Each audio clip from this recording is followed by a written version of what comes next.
22 फरवरी को पेश होगा उत्तर प्रदेश का बजट। 22 फरवरी से विधानसभा बजट सत्र की होगी शुरुआत।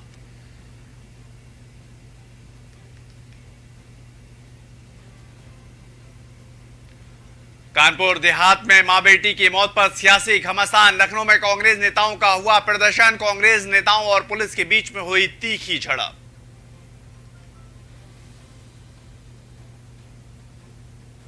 उत्तर प्रदेश बोर्ड की परीक्षाएं आज से हुई हैं शुरू। 58.85 लाख से अधिक परीक्षार्थी होंगे शामिल। स्टॉक रूम में डबल लॉक अलमारी में रखे जाएंगे प्रश्न पत्र।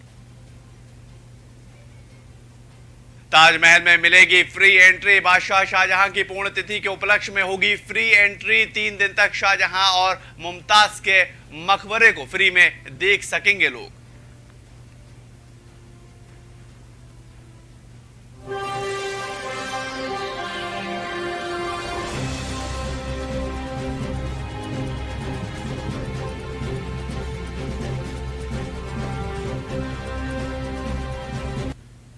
नमस्कार, स्वागत है आपका। ओंकार न्यूज देख रहे हैं आप और मैं हूं आपके साथ शाहनवाज मिर्जा। उत्तर प्रदेश विधानसभा का बजट सत्र अब 20 फरवरी से 10 मार्च तक चलने वाला है और इस सत्र में कई अहम बातें जो हैं वो होती नजर आएंगी। आपको बताएं कि उत्तर प्रदेश विधानसभा बजट सत्र 20 फरवरी से शुरू होगा और ये 10 मार्च तक चलता हुआ नजर आएगा।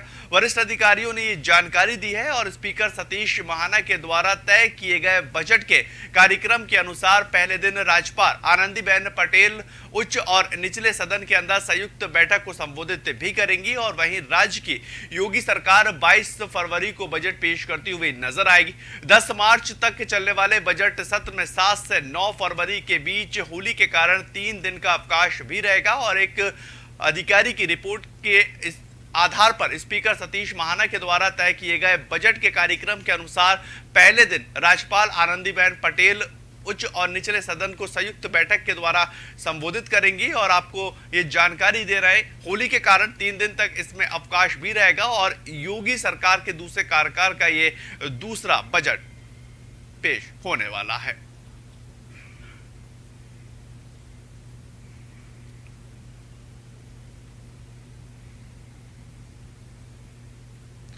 आगे बात करेंगे उत्तर प्रदेश के कानपुर देहात जिले में हाल ही में अतिक्रमण हटाने की कार्रवाई के दौरान झोपड़ी में एक महिला और उसकी बेटी की जलकर मौत हुई है और मौत के पूरे मामले को लेकर बुधवार को राज्यपाल से मुलाकात करने गए कांग्रेस के नेता और कार्यकर्ताओं के बीच में पुलिस के साथ काफी तीखी झड़प हुई है। प्रदेश कांग्रेस अध्यक्ष बृजराज खापरी ने यहाँ के संवाददाताओं को बताया है कि कानपुर देहात के में हुई वारदात के मामले को लेकर उनकी अगुवाई में पार्टी ने एक प्रतिनिधित्व मंडल राज्यपाल आनंदीबेन पटेल से मुलाकात भी करने गया था मगर उन्हें समय नहीं दिया गया।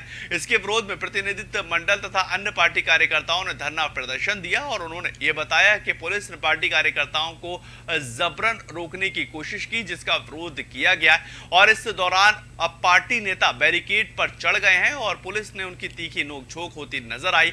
आपको जानकारी दें कि इससे पहले भी लगातार कांग्रेस पार्टी जो है इस हत्या को लेकर जो है वो लगातार कोशिश कर रही है। जिस तरह से आत्महत्या का पूरा मामला निकलकर सामने आया, योगी आदित्यनाथ की बुलडोजर नीति का जो कांग्रेस है वो लगातार विरोध कर रही है और सरकार यानी कि प्रदेश भर के अंदर अन्य पूर्ण बुलडोजर नीति अपनाकर लगातार पीड़ितों को परेशान करा जा रहा है। इस तरह के आरोप कांग्रेस पार्टी लगा रही है।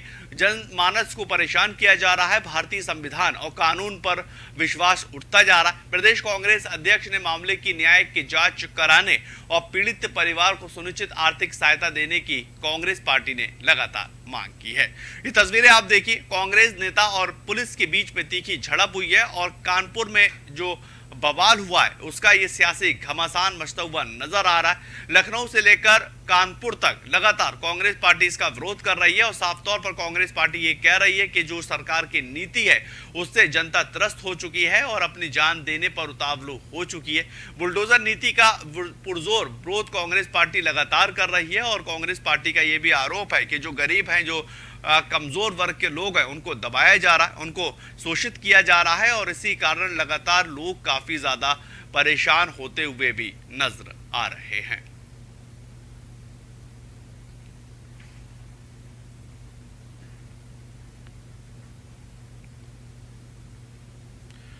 आगे बात करेंगे उत्तर प्रदेश बोर्ड की परीक्षाएं आज से गड़बड़ी पर गैंगस्टर एक्ट और संपत्ति कुर्की को लेकर 58.85 लाख से अधिक परीक्षार्थी इसमें शामिल होंगे और स्टॉक रूम में डबल लॉक अलमारी में प्रश्न पत्र रखे जाने। आपको बताएं उत्तर प्रदेश माध्यमिक शिक्षा परिषद में उत्तर प्रदेश बोर्ड 2023 की परीक्षाएं यानी कि यूपी बोर्ड के एग्जाम जो हैं वो 16 फरवरी से शुरू हो रहे हैं। यूपी बोर्ड परीक्षाएं 2023 से पहले उत्तर प्रदेश के मुख्यमंत्री योगी आदित्यनाथ ने परीक्षाओं के अंदर धोखाधड़ी मुक्त और पारदर्शी संचालन सुनिश्चित कराने के सख्त निर्देश जारी किए हैं और मुख्यमंत्री ने उत्तर प्रदेश यूपी बोर्ड परीक्षाओं को लेकर अधिकारियों को आगे निर्देश भी दिया है। जिला अधिकारी के द्वारा प्रत्येक परीक्षा केंद्र पर स्टैटिक मजिस्ट्रेट और सेक्टर मजिस्ट्रेट नियुक्त किए जाएंगे और परीक्षा पत्रों में कड़ी निगरानी के लिए स्कूल में प्रधान अध्यापकों के कमरे के अलावा एक अलग से कमरा भी होगा।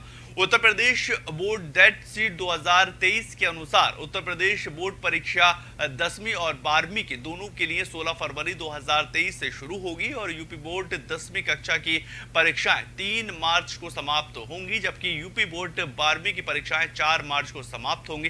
परीक्षाएं 2 पारियों में आयोजित की जाएंगी और पहली शिफ्ट सुबह 8 बजे से शुरू होगी और 11:15 पर समाप्त होगी।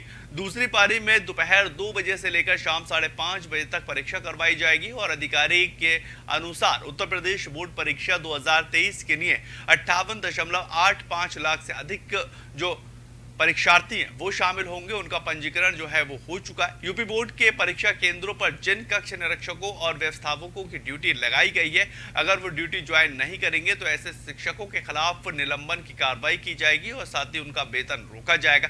तैयारियों की दृष्टिकोण से जिला प्रशासन की ओर से अधिकारियों को रिजर्व रखा गया है और किसी भी अधिकारी की अनुपस्थिति होने पर इन्हें तैनात किया जाएगा। नकल मुक्त परीक्षा सुनिश्चित करने को लेकर प्रश्न पत्र स्टॉक रूम में डबल लॉकर अलमारी में रखवाए गए हैं और परीक्षा केंद्रों पर व्यवस्थापकों को इनकी सुरक्षा के मद्देनजर सख्त निर्देश जारी किए गए।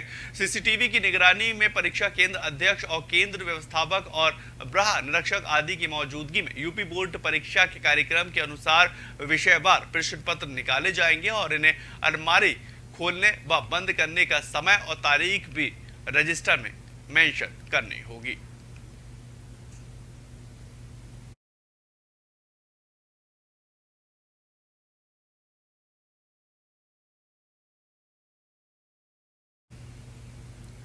आगे बात करेंगे ताजमहल को लेकर। ताजमहल में 3 दिन में फ्री एंट्री मिलेगी और वीकेंड पर आगरा घूमने का प्लान लोग अक्सर करते हुए नजर आते हैं, तो ये खबर जो है आपके लिए काफी सुखद है। इस वीकेंड ताजमहल पर एंट्री फ्री रहेगी और मुगल बादशाह शाहजहां के 368वें पुण्यतिथि के उपलक्ष्य में 17 से 19 फरवरी तक आगरा में ताजमहल की एंट्री फ्री होगी और इस अवसर पर टूरिस्ट के लिए शाहजहां और मुमताज के मकबरे को भी देखने को मिलेगा, जहां पर आम आदमी के जाने की अनुमति नहीं है। और हर साल की तरह इस साल भी शाहजहां का जो उर्स है वो 17 फरवरी से लेकर 19 फरवरी तक आयोजित किया जाएगा।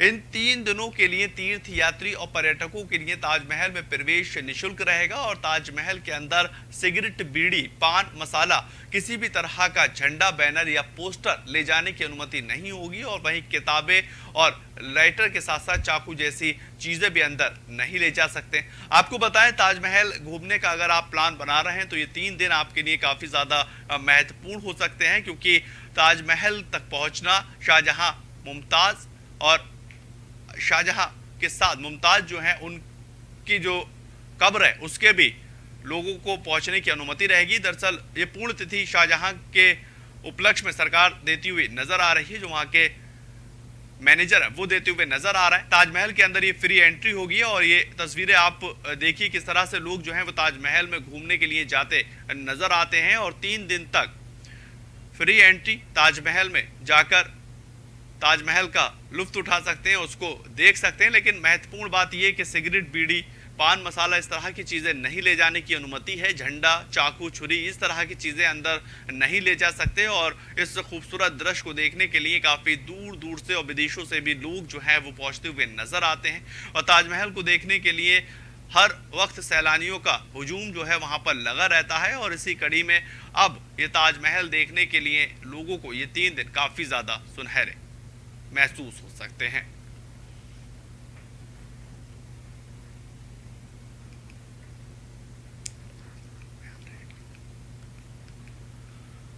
आगे बात करेंगे। जब तक गाय या भैंस दूध देती रहती है, लोग उसकी खूब देखभाल करते रहते हैं, लेकिन जैसे ही उसकी दूध देने की क्षमता कम हो जाती है, उन्हें बेसहारा कर दिया जाता है। अब नगर निगम गोरखपुर इन्हीं बेसहारा गाय और भैंसों के जरिए आर्थिक कमाई करने जा रही है और नगर निगम कार्यालय के मुताबिक काना उपवन के अंदर रोजाना करीब 200 लीटर गौमूत्र जमा किया जाएगा।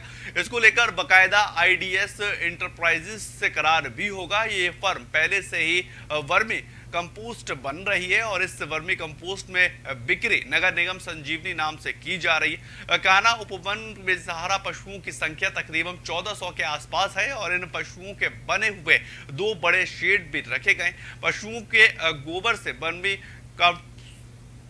कपोस तैयार कर इनकी बिक्री होगी और गौमूत्र के व्यावसायिक उपयोगों की शुरुआत नगर निगम गोरखपुर करने जा रही। खेतों के अंदर पानी के साथ गौमूत्र को मिलाकर छिड़काव करने में सफलता हासिल होगी और उससे कीड़े नहीं लगेंगे और फसल फफूंद से बच सकेगी। गौमूत्र को इकट्ठा कर इसे शुद्ध किया जाएगा और इसे बॉयलर में गर्म करने के बाद ठंडा कर बोतलों के अंदर भरा जाएगा।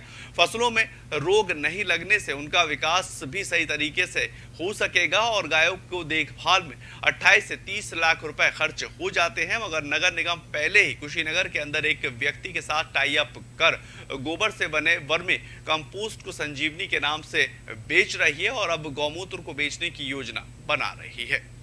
आपको बताएं कि रोजाना 200 लीटर गौमूत्र जो है वो जमा किया जाएगा और बेसहारा पशुओं की संख्या करीब 1400 आकी गई है। गायों की देखभाल के अंदर 28 से 30 लाख रुपए जो हैं वो खर्च होते हैं और उसी को लेकर अब ये प्रयास किया जा रहा है कि जो बेसहारा गाय हैं उनकी देखभाल की जाए और उनसे लोगों को लेकर एक संसाधन तैयार किया जाए। बेसहारा पशुओं की संख्या करीब 1400 रुपए आकी जा रही है और गौमूत्र के व्यावसायिक उपयोगियों की शुरुआत नगर निगम गोरखपुर अब करने जा रहा। खेतों के अंदर पानी के साथ गौमूत्र को मिलाकर छिड़काव करने से फसल पर कीड़े नहीं लगेंगे और फसल फफूंद से भी बचती नजर आएगी। गौमूत्र को इकट्ठा कर इसे शुद्ध किया जाएगा और ये तस्वीरें देखिए आप, ये तमाम गाय जो बेसहारा छोड़ दी जाती हैं इनके लिए ये नगर निगम प्रयास करता हुआ नजर आ रहा है। इसके बाद बॉयलर के अंदर गर्म करने के बाद इसको ठंडा कर बोतलों के अंदर भरा जाएगा और फसलों में रोग नहीं लगने से उसका विकास भी सही तरीके से होता नजर आएगा। गायों के देखभाल के लिए 28 से 30 लाख रुपए खर्च हो जाते हैं और नगर निगम पहले ही कुशीनगर के एक व्यक्ति के साथ टाई अप कर गोबर से बने वर्मी कंपोस्ट को संजीवनी के नाम से बेचती हुई नजर आ रही है और अब गौमूत्र को बेचने की योजना भी इसी पहल पर की जा रही है।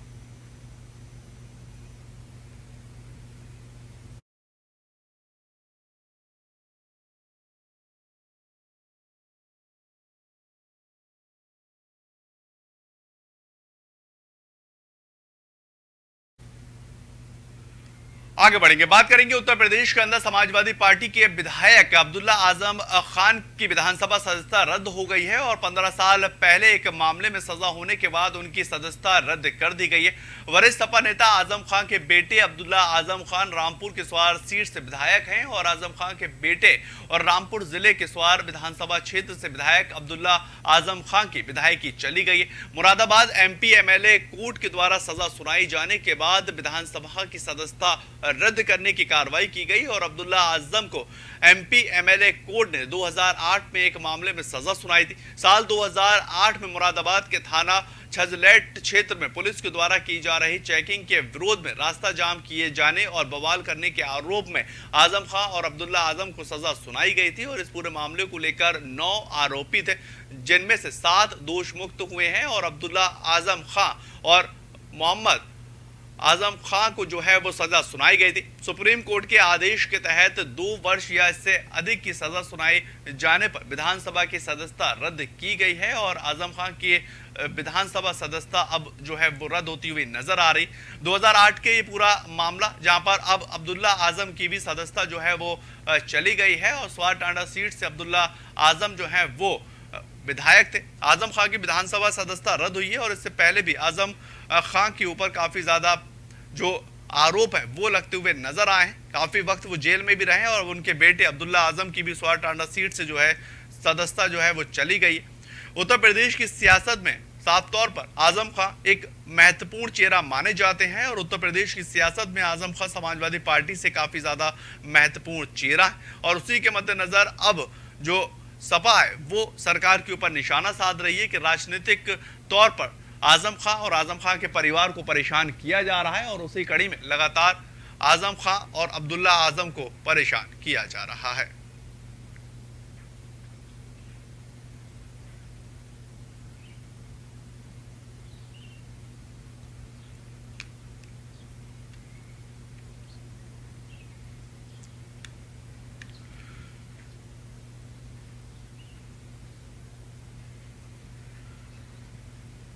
तो वहीं पर इसी खबर को लेकर धर्मेंद्र सिंह सपा प्रवक्ता जो है वो हमारे साथ जुड़ चुके हैं। धर्मेंद्र सिंह, स्वागत है आपका ओंकार न्यूज पर। और अब्दुल्ला आजम की भी जो सदस्यता है वो रद्द हो चुकी है, कैसे देखते हैं?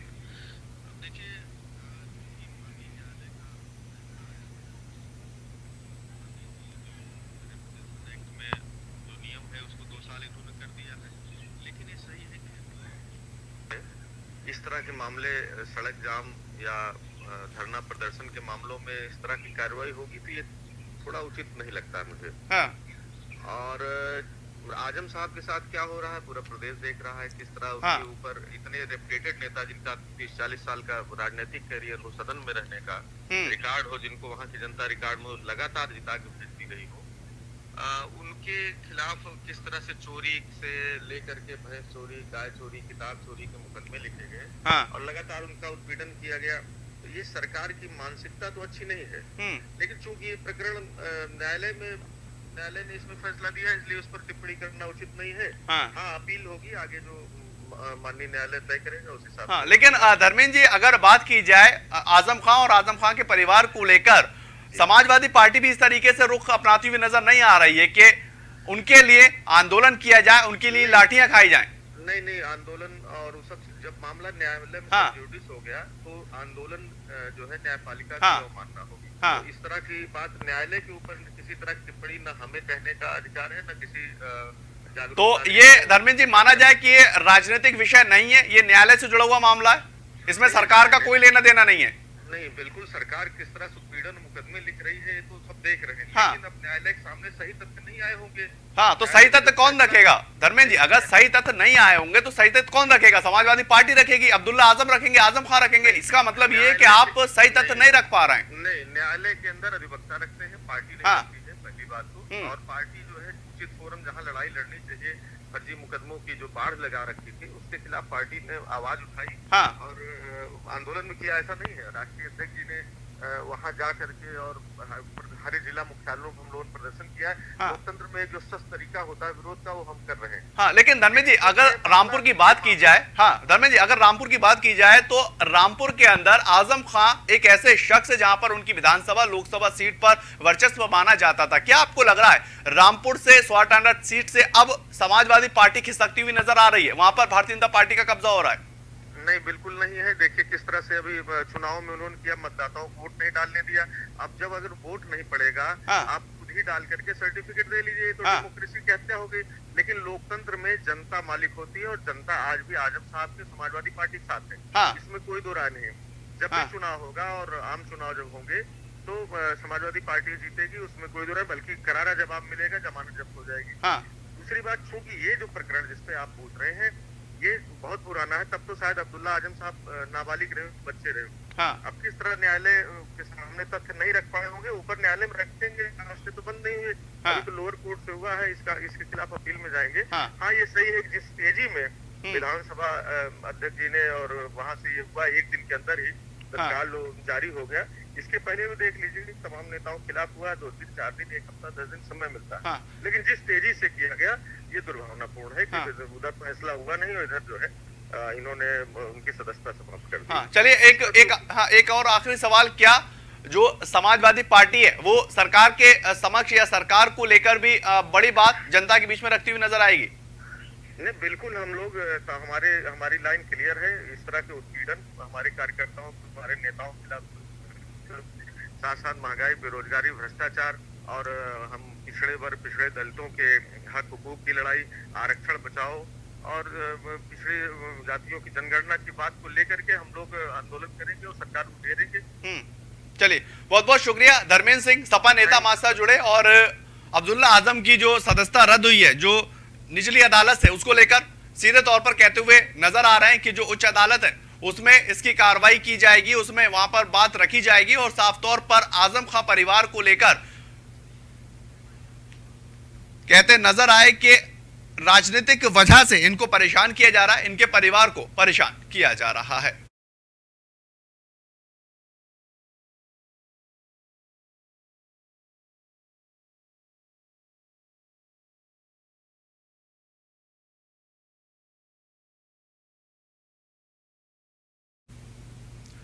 आगे बढ़ेंगे, बात सहारनपुर की करेंगे। सहारनपुर के थाना सरसहावा क्षेत्र के अंदर इंडस्ट्रियल एरिया स्थित बोनसा रोड पर किसी बड़ी घटना को अंजाम देने की फिराक में खड़े बदमाशियों की चेकिंग कर रही पुलिस टीम का सामना हुआ और इस पूरे मामले को लेकर भीषण मुठभेड़ में एक बदमाश घायल हुआ है। कब्जे से अवैध असला भी बरामद हुआ है और घायल बदमाश को तुरंत जिला चिकित्सालय के अंदर भर्ती करवाया गया।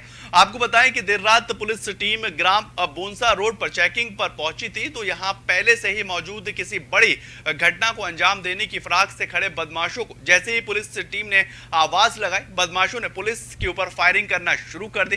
पुलिस टीम ने भी खुद को बचाते हुए जवाबी फायरिंग की और इसकी चपेट में आने से एक बदमाश अनिल जो है वो घायल हो गया और इसके बाद इसको गिरफ्तार किया गया और इसको जिला चिकित्सालय अस्पताल में भर्ती करवाया गया।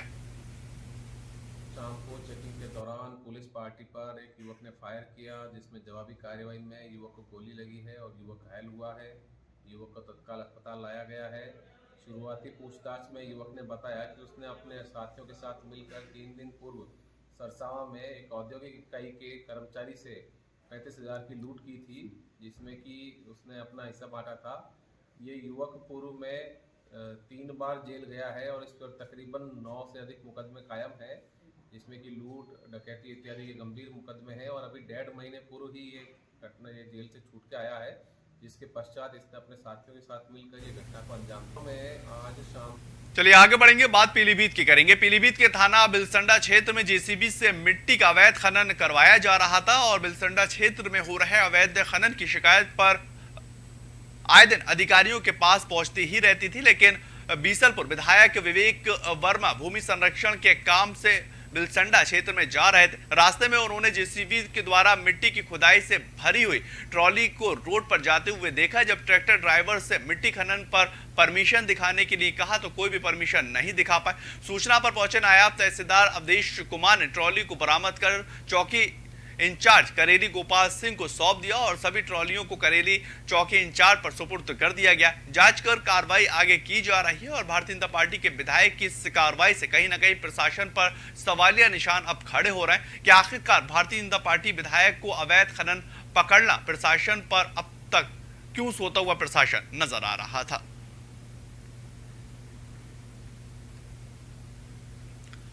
चलिए फिलहाल इस बुलेटिन में इतना ही। ताज़ा खबरों के लिए आप लगातार बने रहे ओंकार न्यूज के साथ।